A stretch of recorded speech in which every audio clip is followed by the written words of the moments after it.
month marks the 20th anniversary of the genocide in Rwanda, a horrific event lasting 100 days and leaving an estimated 2 million people dead.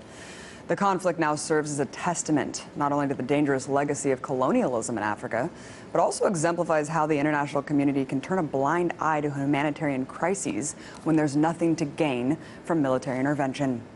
In the aftermath of the genocide, one Western-backed politician rose to power in Rwanda, Paul Kagame. See, Kagame led a Tutsi insurgency, rounding up Hutu civilians and machine gunning them down.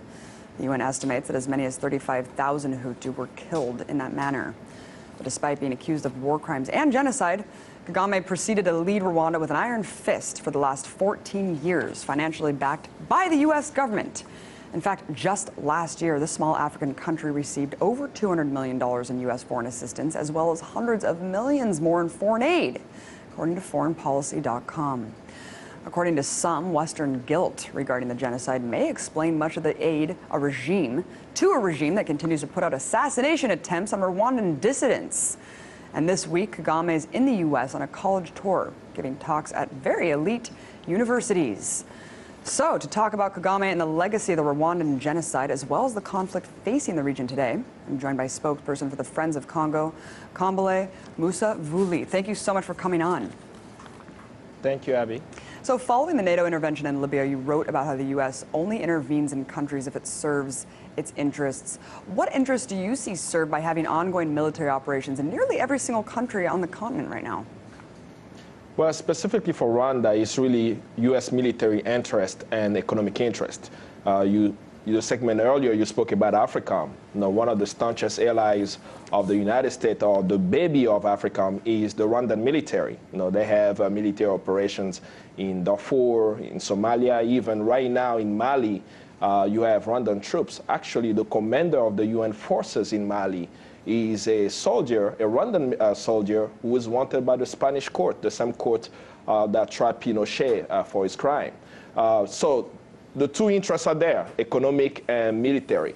But now the story to know, as we commemorate the Rwandan genocide, there is a genocide that's taking place in the Congo that the world does not know. You know that over 6 million Congolese have died, but mainly due to U.S. ally Rwanda's invasion into the Congo, and that has unleashed the deaths.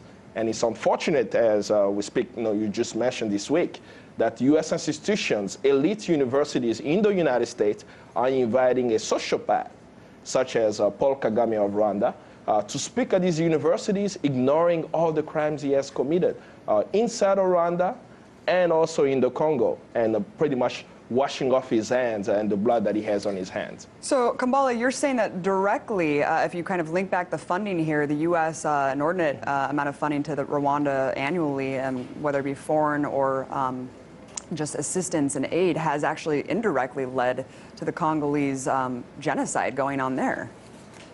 That is correct. And that's actually the call even of people of goodwill around the world. Because we are right now in a situation where people who commit atrocious crimes, if they are U.S. ally, U.S. friends, no one holds them accountable. How do you explain someone who stands accused of war crimes, crimes against humanity, and possible genocide is touring U.S. university? I should even mention now Aaron Swartz, who was a colleague. Aaron Swartz was prosecuted by the MIT for trying to provide knowledge to the people around the world. He was on your show, on our team many times. But today, while MIT prosecuted Aaron Swartz, MIT is inviting a war criminal to speak at the university. Well, sure. I mean, we just saw Yale inviting Kissinger there, so it seems par for the course of kind of just maintaining these establishment figures. I mean, some allege that the U.S. continued support for the Rwandan regime in the form of hundreds of millions of dollars is due to the guilt and delay in reacting to the genocide there. Do you agree, or is there more to the story here? There is a larger story. I don't believe that the U.S. did not know what was happening in Rwanda during the Rwanda genocide. Why? Because the rebel forces led by Paul Kagame in 1994 had very close contact with the United States. Remember that Paul Kagame was trained at Fort Leavenworth here in the United States. So they did have information. They decided not to take action. I do not know why they did not take action at the time. But this can be ended, right now as we speak. I will kind of speak about the current administration. President Barack Obama, as a senator, wrote a law to hold any nation accountable for destabilizing the Congo. So we are not even asking for moral principles of people to say, let's stop the Congolese genocide. We actually have a U.S. law on the books that calls for that, but the U.S. is not enforcing that because one of its allies is committing crimes, and they are going to do everything possible to cover for this ally and even provide U.S. institutions, elite university to cover for it. But why is the U.S. So staunchly allied with Rwanda? I mean, what is it getting out of this partnership? A lot. Militarily, as I mentioned a moment ago, is they are using Rwandan soldiers, and I should even bring up Uganda at this time, that the Ugandan troops are in Iraq, in Afghanistan. You're bringing American troops away from there, and you're filling them up with African troops. So that's that. The second part is economic. Did you know that the war in the Congo is based off of the exploitation, illegal exploitation of Congo's resources?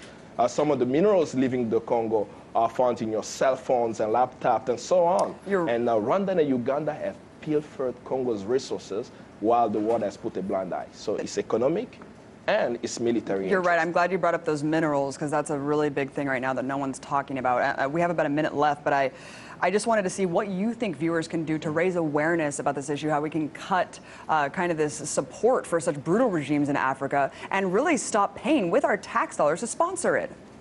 Exactly. I mentioned the law, Public Law 109456, that calls for that. So people must contact the government and ask them, what is your relationship with an oppressive regime in Rwanda? Putting pressure on Rwanda and Uganda will help in peace. The second one is within Rwanda, there needs to be a dialogue, right? The political dissidents need to be able to speak. They don't have to be killed as they are being killed right now. And our taxpayers' money is funding that. So by putting pressure on our government to allow political space in Rwanda, that will also help. And lastly, in the case of the Congo, is to support democracy in the Congo. The Congolese people have suffered tremendously for the past 2 decades, and they are working to transform the country, supporting them directly. Thank you so much, Kambale Musavuli. Really appreciate you coming on. Thank you, Abby. Coming up, I'll tell you why the World Bank's acting like Nestle when it comes to water.